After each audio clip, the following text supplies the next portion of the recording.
estaba contando un poco, Adri, contextualizando un poco, que estamos haciendo es el tercer Instagram Live que hacemos de cara al curso en imagen, oratoria y discurso político online, que vamos a hacer a partir del 22 de septiembre, que obviamente te vamos a tener a vos como profesora. Para los que no la conocen, una breve introducción. Adriana es profesora, es investigadora, es doctora en ciencias sociales, es especialista en todo lo que es medio de comunicación y redes sociales, y tiene, que yo soy un gran seguidor, la cátedra, que la pueden seguir por el canal de YouTube, ¿es cierto? ¿Estoy en lo cierto? Muy bien, muchas gracias. Adri, pelotear un poco y obviamente después vamos a ir recogiendo como siempre las preguntas que vayan surgiendo. Voy a intentar ser prolijo y arrancar por el título. ¿Por qué confianza y Compol? ¿Visibilidad o credibilidad? ¿Por qué te propuse esa idea? Porque es algo en lo que estoy trabajando hace bastante y cada vez como más enfocada, ¿no? Creo que venimos de una época en donde la comunicación política trabajaba mucho el concepto de visibilidad. Y de hecho es hasta una palabra que se escucha mucho en el reclamo de las minorías, ¿no? Estamos invisibilizados. Y como que hay una expectativa que en el momento que se vuelvan visibles se les van a solucionar los problemas, ¿no? Que parte del problema es que no los ven. Entonces, que cuando los vean. Y lo que tenemos ahora es un montón de instituciones y de organizaciones supervisibles que están en problemas. Porque de hecho, la política, que es la organización más visible que tenemos en este momento, en Latinoamérica, bueno, vos ahora sos parte de un gran proyecto que es el Journalistic Role Performance, y ahí habíamos encontrado que en Latinoamérica más del 60-70% de las fuentes que aparecen en los diarios son de la política. Es decir, aunque siempre se queja de que no le dan lo suficiente, es la que tiene más. Y de hecho los ciudadanos tienen una fuente de cada 10 y la política tiene 7 cada 10. Fíjate vos el desequilibrio. Y la política nunca estuvo en su peor momento. Nunca tuvo más descrédito, nunca se enfrentó a esta crisis de partidos políticos y de representación, nunca tuvo este control que es sorprendente y que es un poco, creo que es el gran tema de este año, ¿no? Que tiene que ver cómo de pronto grupos inorgánicos, o sea, que no responden a un partido, digamos, a una agrupación conocida, se movilizan y generan. Hoy estaba analizando para publicar unos hilos de tweets el problema que tiene Ellen DeGeneres, que es como la mega star, y en principio empezó a haber rumores, gente que no le gustó lo que decía, y de pronto ella se enfrenta como un problema de imagen tremendo, y además es como difícil de explicar, porque aparentemente los que tuvieron esta denuncia de actitudes racistas y agresivas fueron sus productores, no ella. Pero ella quedó pegada. Y es una de las personas más conocidas del mundo. De hecho, su selfie en los Oscars es la selfie más retuiteada de la historia de la selfie. Mira. Entonces, fíjate que lo que vemos es que estos personajes que eran las celebridades en el estilo del siglo XX están en problemas. Entonces, la pregunta es, ¿por qué queremos? O sea, la visibilidad no te da garantías de nada, al contrario, te hace más vulnerable. Y eso nos obliga incluso a replantear las bases de la comunicación política, porque siempre trabajamos en esa idea de si no es conocido, no va a ser votado. Y de pronto nos encontramos que es votado un presidente que 8 meses antes de las elecciones, como Bolsonaro, tenía menos seguidores de Twitter que vos y yo. Entonces, sí votan desconocidos, sí votan, y ahí hay un fenómeno que creo que se explica por este otro gran déficit que tenemos en Latinoamérica, que es el déficit de confianza. Y de pronto la gente que por alguna razón se te hace más confiable, o que vos confías que es la que puede solucionar los problemas en ciertas circunstancias, es la que gana las elecciones. Ahí, Ari, que me parece esto interesante, y el Latinobarómetro lo viene mostrando esto que decís año a año, que hay Totalmente, una cosa totalmente. constante a la representación, ¿no? Pero ahí, y digo, pienso un poco en el caso Chile, Ecuador, toda esta ebullición social que hubo previo a la pandemia y calculo se va a ir reactivando a medida que se vaya relajando la pandemia. ¿Cómo se hace desde la comunicación? Me imagino a Piñera sentado en un escritorio diciendo, bueno, está bien, yo me siento a negociar con los representantes de estas movilizaciones. Pero ahí hay un problema para la democracia, ¿no? Digo, o sea, democratizamos la comunicación, pero eso no se puede canalizar institucionalmente. ¿Cuál es la contraparte que tiene Sebastián Piñera para negociar con estos grupos, sea por el canal digital que se manifestaron o por la calle? Pero ¿cómo hace la democracia para canalizar esas demandas? Es muy buena tu pregunta, porque creo que es lo que marca el paso de la democracia representativa a la participativa. Y lo que nosotros sabíamos de la democracia participativa era para una participación de otra forma y en otras instancias.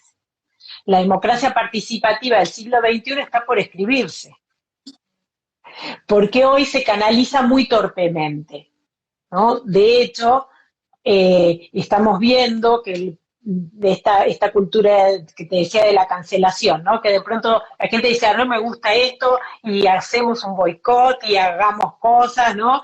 Y entonces vos decís, ay, las grandes marcas boicotean Facebook, claro, el discurso de, digo, y es como, ¿no? Como que hay oleadas que son fáciles de canalizar, pero también estamos probando. La cultura de la cancelación parece algo interesante hasta que te toca a vos, hasta que de pronto, y esto ha pasado también incluso con personas particulares, no personas públicas, en donde en un divorcio uno de los miembros de la pareja acusa al otro de acosador o de tal y tal por el solo hecho de negociar o de hacer algunas, ¿no? Jugadas en función del... Digo, también se puede usar miserablemente eso. Y a la democracia además le pasa que fue pensada para otro tipo de sociedades, en donde la representación y la pirámide, la toma de decisiones, era lo que determinaba la organización. Y no solamente la política, también pasaba en las empresas. Entonces, en esa pirámide de sucesiones había ciertas instancias de control, ¿no? Y además se podían planificar. Fíjate que es algo muy interesante lo que le pasa a la democracia norteamericana, que es la que vemos todo, cuyas elecciones siempre tienen discusión mundial. Los demócratas son los que tienen todos los estamentos, viste, súper aceitados y funcionando, y no logran, ¿no? Y los demócratas, que se suponía que también lo tenían, pero viene uno, rompe todo y en contra incluso de los propios correligionarios, consigue convertirse en el presidente de los Estados Unidos.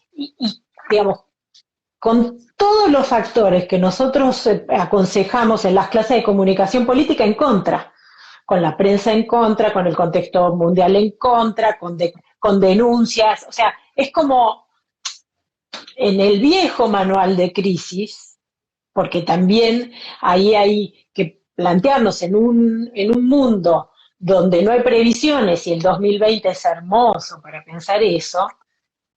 Creo que ya tenemos que dejar que la crisis sea una materia que damos al final de la carrera, y la crisis tiene que ser troncal, o sea, la crisis tiene que atravesarnos todos, porque la crisis es el entorno en el que estamos viviendo. Hablan de la nueva normalidad, va a ser la nueva anormalidad lo que se viene.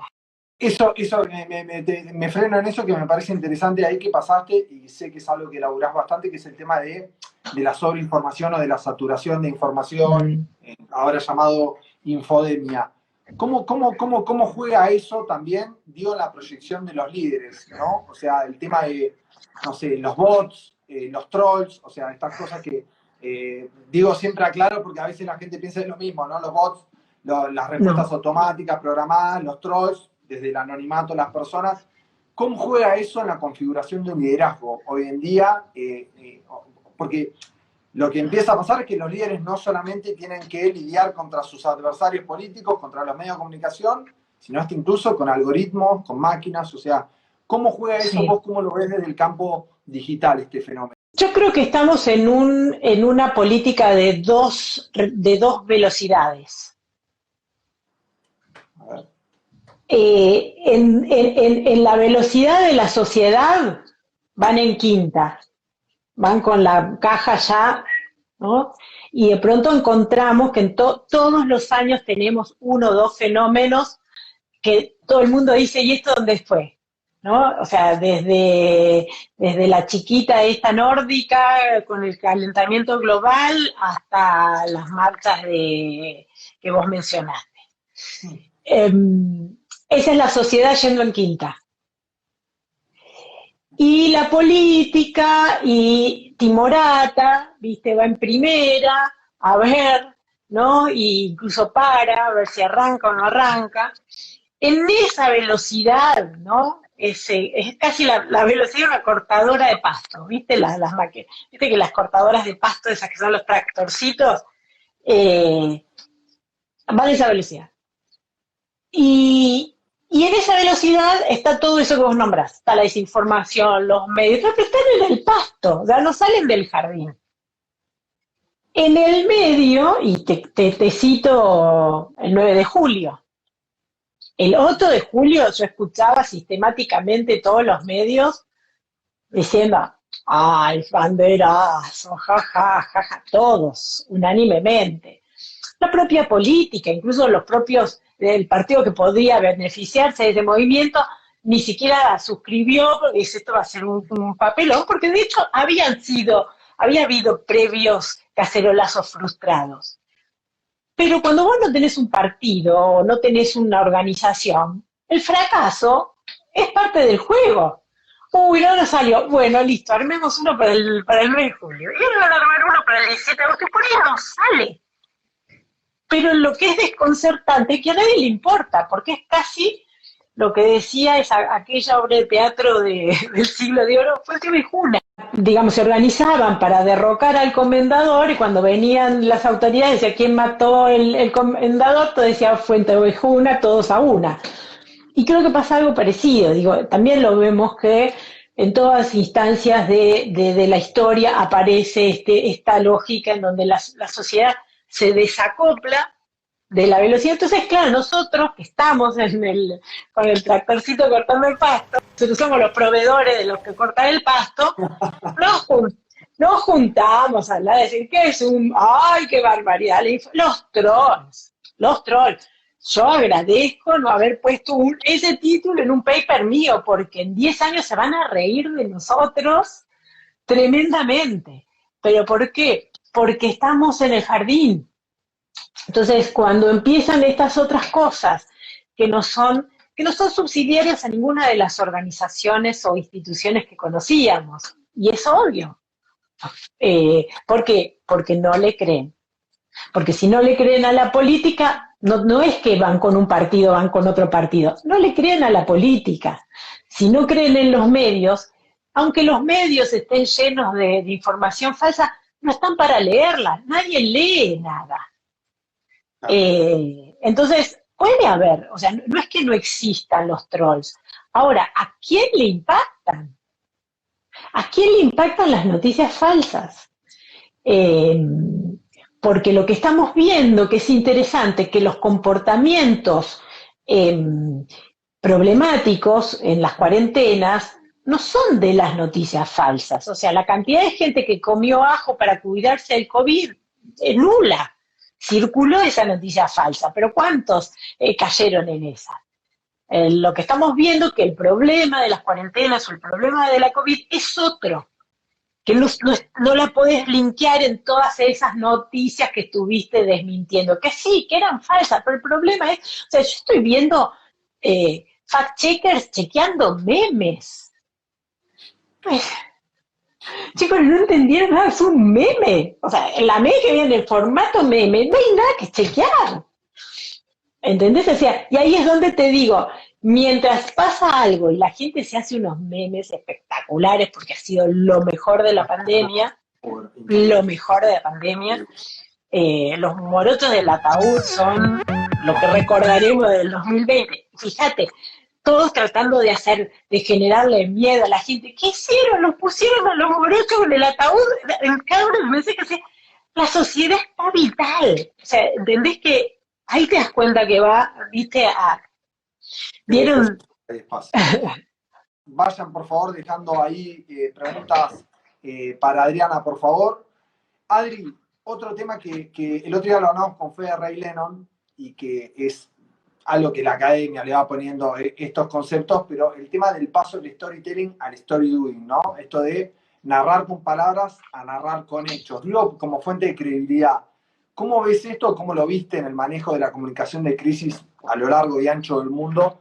El tema de contar con hechos, contar con cosas tangibles.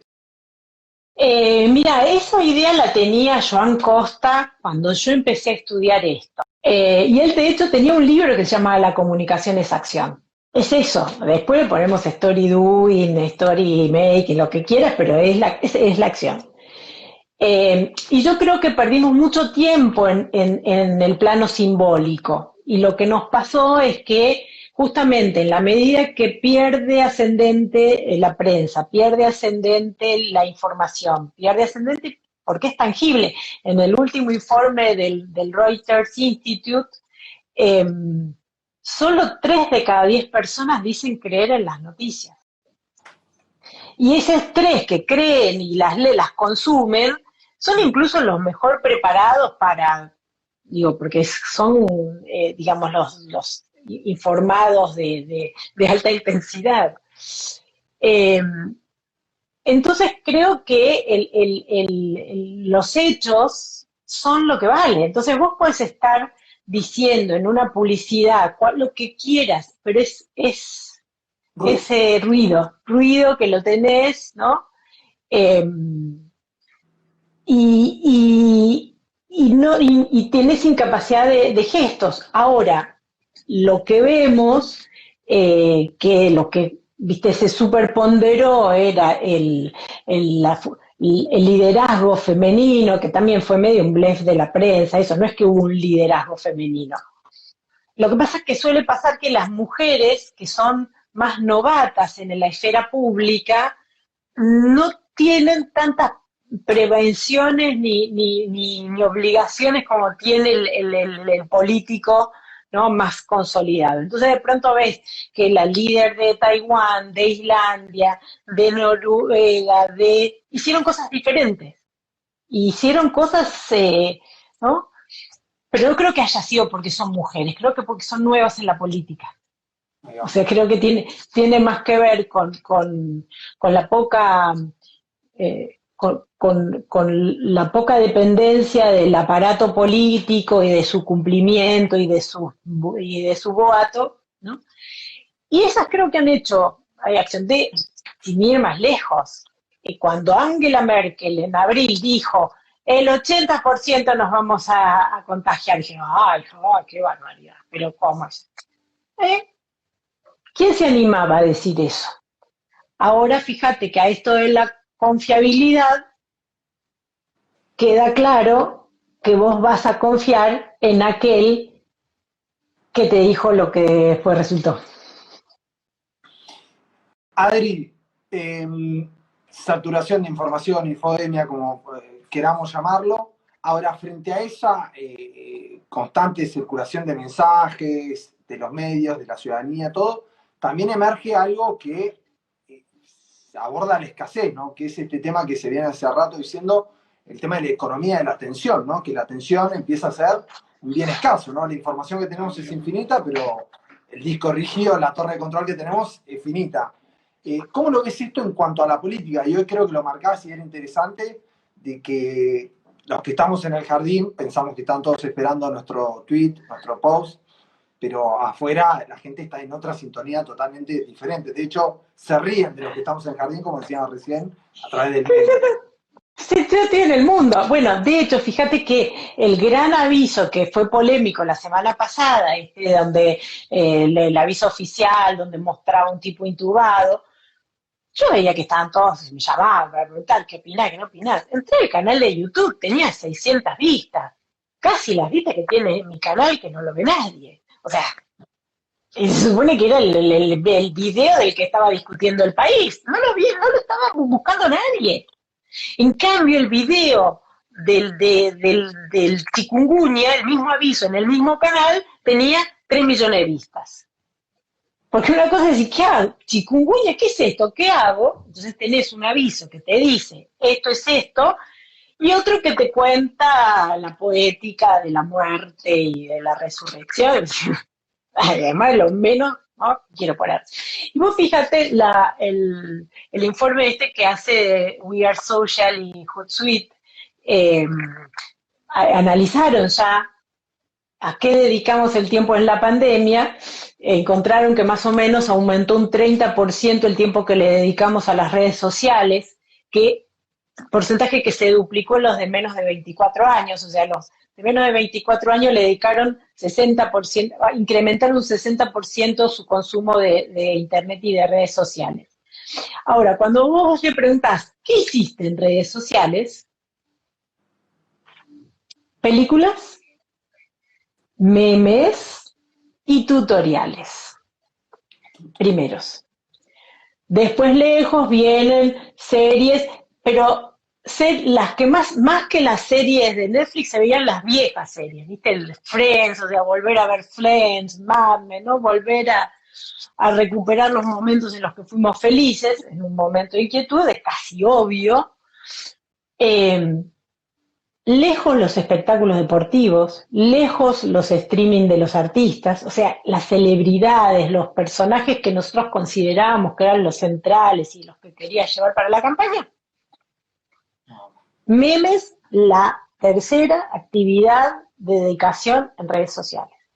Y fíjate que ni las empresas se animaron a reírse de la pandemia. Todos se pusieron como dramáticos. Y la gente, con una sanidad impresionante, le dijo, estamos en una crisis, yo me conecto con la vida. O sea que, fíjate que cuando leemos, viste que yo, Víctor Frankl, que te contaba qué hacían en los campos de concentración y que decía que uno de los recursos para la subsistencia era la narración. Bueno, hoy la narración contemporánea es el meme y es TikTok. Y es el grado en lo que vos podés prestarle atención. Y de nuevo, vos ves que TikTok explotó, pero porque TikTok me río, o sea, se termina el mundo, me quiero morir riéndome. Cosa que la política no entendió, se fue al lado dramático, entonces se quedaron solos. Porque aún sabiendo que vos y yo nos vamos a morir, qué lindo que nos morimos así, conversando amablemente, o sea. La otra propuesta es esperar, sentarme a que entre el coronavirus por abajo, que cruce la General Paz y entre por debajo de mi puerta y me enferme. No, pero es increíble. Eso y me quedo con esto que dijiste de que la sociedad va en quinta, ¿no? Esta especie de nueva gramática digital, los stickers, los memes que se produjeron. Fíjate, en la calle, Adri, yo estoy en La Plata. El otro día un tipo caminando, de hecho lo filmé, lo entrevisté un minuto, un tipo disfrazado de robot, pero vos no sabés lo que era el disfraz. Con alcohol, un auto con el coronavirus inflable arriba, en La Plata, con la música que decías de los 5 morochos. O sea, la catarsis termina siendo el humor, o sea, por parte de la sociedad frente a una comunicación de riesgo totalmente dramática, o esto que vos decías, lo del spot del tubo, etcétera. Pero es increíble que la sociedad está en otra sintonía totalmente diferente a la de sus líderes. Sí, sí, pero además te hago la imagen de Quinta con conocimiento de mecánica automóvil, o sea, ya no tenés, no hay ni nada en el engranaje, ¿entendés? Dejás que el motor vaya a su velocidad. Eso es impresionante. Y la velocidad social es aceleradísima y va a ser mucho más acelerada, mucho más acelerada. En ese sentido, todo lo que tenga que ver con con responder a las estructuras, a lo previsto, va a ser inútil, porque fíjate lo que pasó, vos hablabas del tema de los trolls y todo. Cuando empezó todo esto, ¿qué hizo la Unión Europea, que son los paladines de la regulación y la organización y lo que te enrostran todo? Bueno, ¿qué te hacía la Unión Europea? Armaron comisiones y a fines del año pasado tenían el informe acerca del tema de la fake news y la desinformación. En el medio ya, Twitter había cerrado las cuentas, había bajado todas las cuentas sospechosas, Facebook anuló millones de publicaciones, ya está depurada. O sea, ya hoy no es un problema en la medida que todas aquellas cosas que generaban un riesgo, decían, bueno, manda mucho, hay desinformación en WhatsApp, listo, manda de a uno. Y bueno, tenemos que mandar de a uno. Entonces, y antes de que hubiera posibilidad de regularlo. Esos son los tiempos de la política. Y esos son los tiempos de nuestras discusiones. Entonces, la pregunta es, ¿cómo haces para entrar? ¿No? ¿Cómo haces para acompañar a alguien que va tan rápido? Sí, y aparte es esto, es un cambio de paradigma, porque es un líder que acompaña, no que encabeza. O sea, exacto. Decía en la 9 de julio. Exactamente. Un líder esperando a ver si la gente va a la calle y se suma, si eso es exitoso, se suma, no convoca y encabeza esa manifestación. Exactamente. Mira, la mejor metáfora la encontré en los estudios de inteligencia artificial, que ellos analizan la inteligencia de los enjambres, ¿no? De esas organizaciones colectivas en donde cada miembro tiene una inteligencia y una capacidad de decisión mínima, pero que se organizan de modo tal que consiguen grandes proezas, ¿no? Las abejas, las hormigas, los cardúmenes de peces, las aves que migran.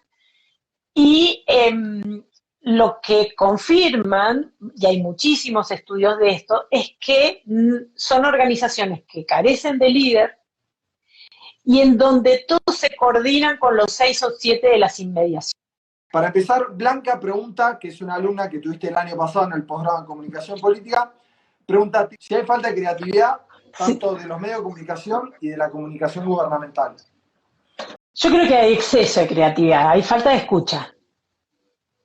O sea, estamos tan acostumbrados a que produzcamos, hagamos, entonces se ponen, a ver, pensemos, contratemos médicos de bancos de imágenes y hagamos un comercial. Era mucho más fácil preguntar. La mejor que me mandaron es una de un municipio de, creo que es Cúcuta, que tenía un mensaje que decía, trate al barbijo como su ropa interior. Imagínate, ya lo lees, o sea, ves eso y dices, entonces decía, no lo comparta, higienícelo a diario, cámbieselo, no salga a la calle sin él. Claro, no sale sin la ropa interior. Es muy bueno, es muy bueno. Y vos pensás, hoy salí a hacer unas compras y yo, pensando eso, veía, nadie está usando bien el barbijo. Salimos a la calle pensando que por ponerte un trapo en la cara está, y ves esos trapos inmundos, ¿no? Entonces yo cada vez que veo a alguien que, ¿no? Que está medio sospechoso, el barbijo ya negro, me acuerdo de lo de la ropa interior y es súper poderosa esa imagen, súper poderosa. Sigo, Adri. Brito Abogado dice, sin embargo, ¿es posible que las mujeres lideresas marquen la diferencia naturalmente, no solo porque sean nuevas? O sea, además de ser nuevas, por lo que entiendo la pregunta, que sean mujeres le da un valor añadido. Yo soy muy igualitaria. Yo quiero tener los mismos méritos que vos. Y no que me digan, mira qué inteligente, bastante para ser rubia y mujer, ¿no? No, ya ahí no me gusta. Entonces creo que hay que ser muy cuidadoso. De hecho, no hay nadie que, excepto la sinceridad de Merkel, no hay nada que no hicieran otros, ¿no? Entonces también hay que ser justo con los líderes hombres que les tocó manejar esto, ¿no? De hecho, Uruguay lo hizo muy bien. Y es un hombre, y no le vamos a restar mérito por eso. Creo que acá lo que se vio fueron, digamos, líderes con más cercanía, más humanizados, y líderes más centrados en las instituciones, OMS, la ciencia, o sea, todas esas grandes instituciones que creo que van a ser las más golpeadas. Cuando entramos en la pandemia, los científicos serán los más creíbles. Los abrazó la política. Vamos a ver qué sale de ahora. ¿Es posible contrarrestar el liderazgo político de líderes con fallas en la percepción con respecto a la pandemia y que envían mensajes contradictorios a la población? Y yo creo que sí, porque de hecho es lo que vemos. O sea, cuando uno ve la gente en la calle, no es culpa de la gente.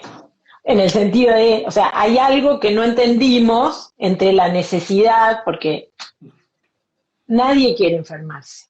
Nadie sale a la calle diciendo, venga coronavirus a mí. Vos salís a la calle por un montón de razones que esa es la que no entendió el liderazgo. Y que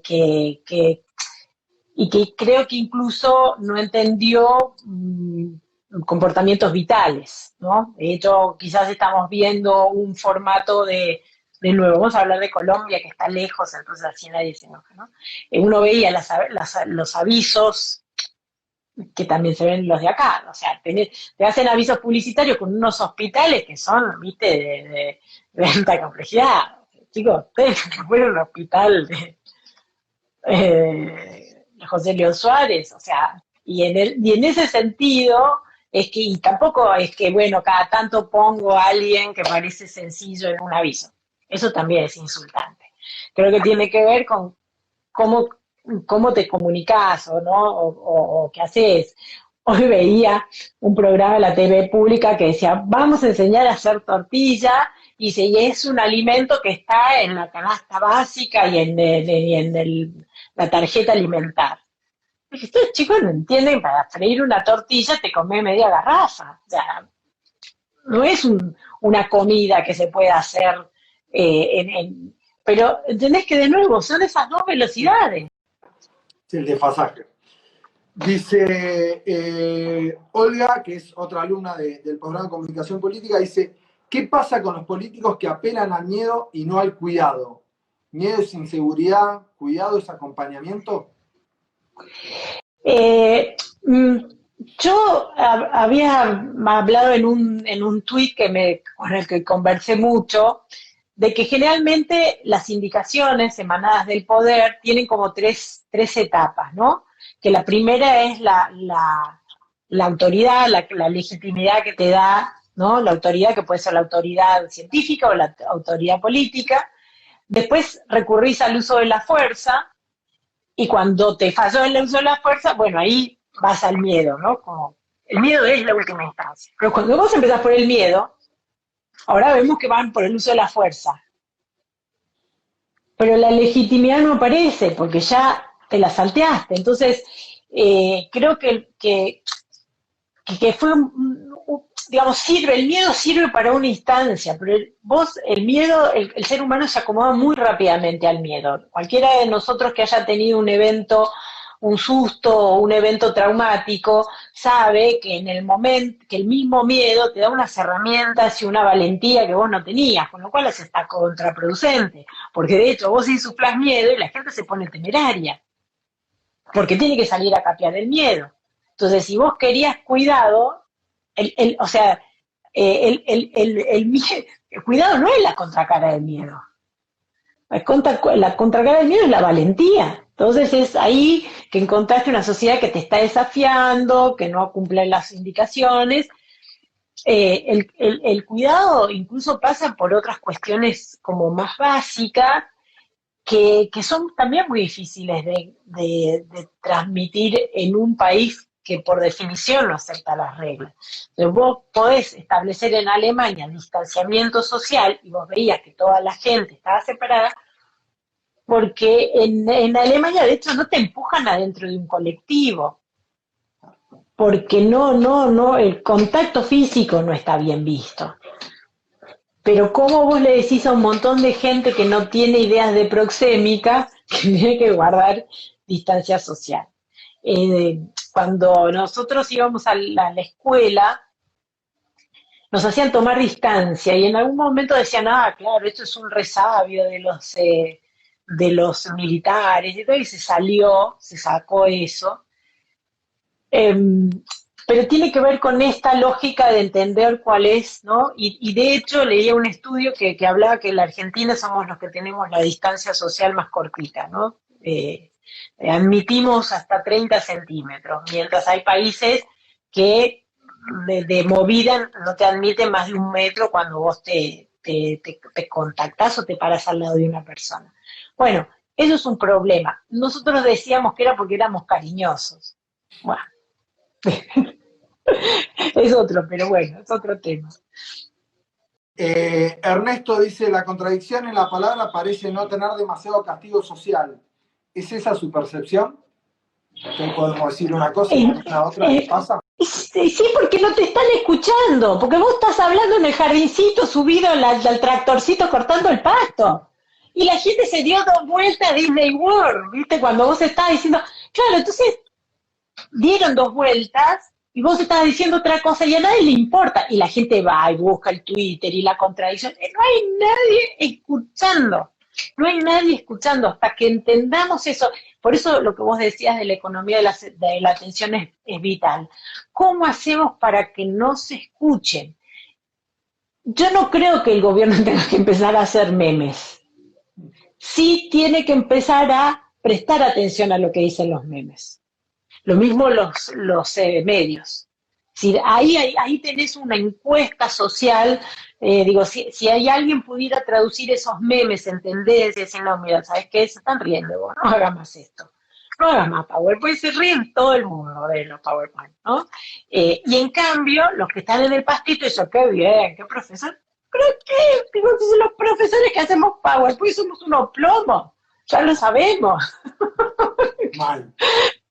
Los pibes quieren que le pases videos o que te hagas el performer. No, si pasás video PowerPoint, se te muere la clase, vos ya lo sabés. Pero en cambio, vos viste los proferistas y dice, qué bien, ¿quién cuando fue a la facultad? Adri, voy con la última. Leandro dice, ¿podemos tenerle miedo a la enfermedad y no a las normas impuestas por los gobiernos? Hay un libro hermoso de Zygmunt Bauman, que viste que Bauman lo predijo. Líquido. Bauman viste, y no hay nada más líquido que un virus, que se transmite por el agüita. Y digamos, además es interesante, porque el agua de Bauman era el agua gaseosa, que es el agua en la que viaja el coronavirus. Es hermoso, es hermoso. Algún día vamos a tener que hacer eso, reivindicarlo a Bauman. En un libro que se llama En busca de la política, tiene una imagen que para mí es muy bella, que dice que el ser humano casi no tiene certezas, excepto una, y es que nos vamos a morir. No tenemos certezas. Es la única certeza que tenemos, que vos y yo en algún momento nos vamos a morir, pero vivimos haciendo de cuenta que eso no va a pasar nunca. Entonces yo creo que lo que nos pasa con esta enfermedad y con la amenaza de muerte es lo que decía Bauman. O sea, no pensamos que nos va a pasar a nosotros. Argentina tiene más muertos por accidentes de tránsitos al año que lo que tiene de coronavirus. Y no hacemos nada para evitar los accidentes de tránsito.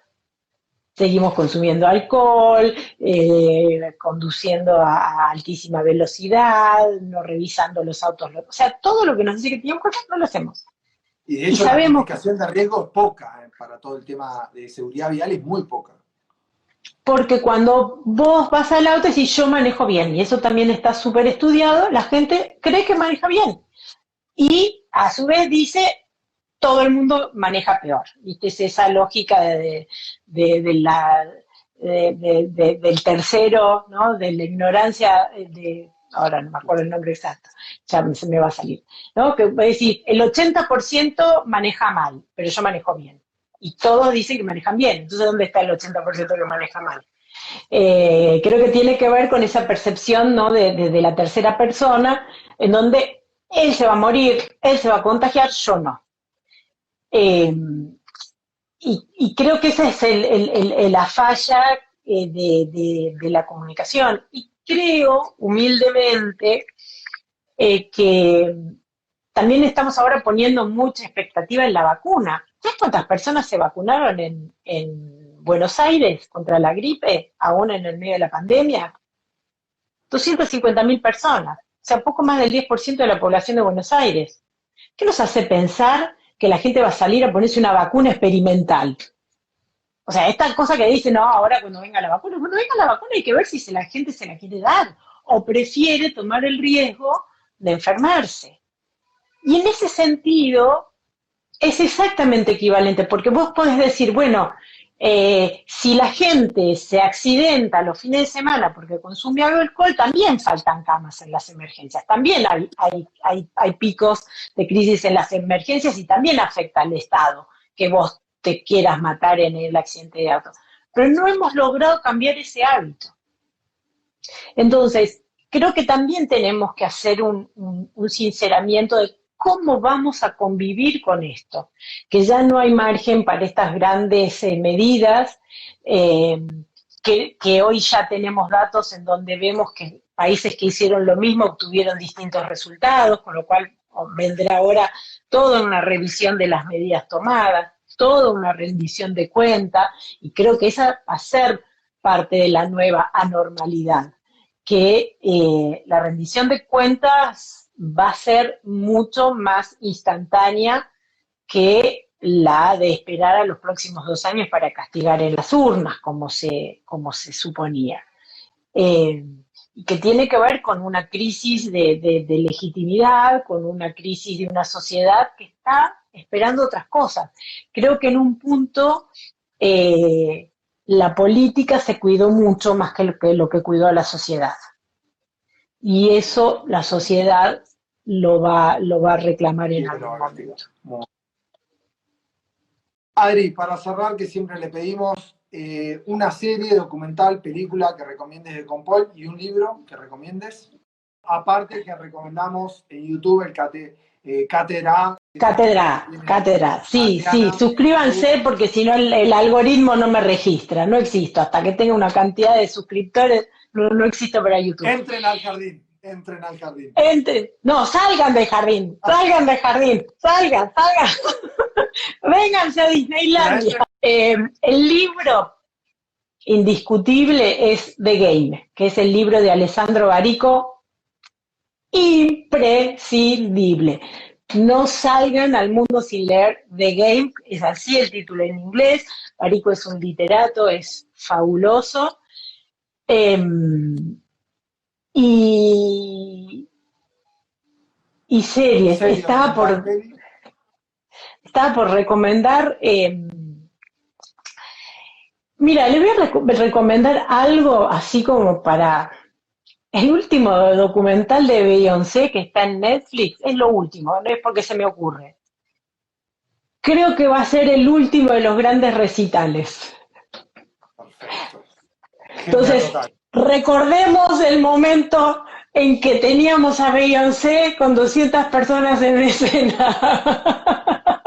Saludémoslos esos recitales porque... Y que sentemos a los nenes a decir, ¿sabes, hijo? En algún momento nosotros íbamos a ese tipo de... Tu abuelo, en mis épocas, en mi juventud yo iba a recitales, porque eso posiblemente sí que no vuelva más. Adri, genia, muchas gracias, en serio.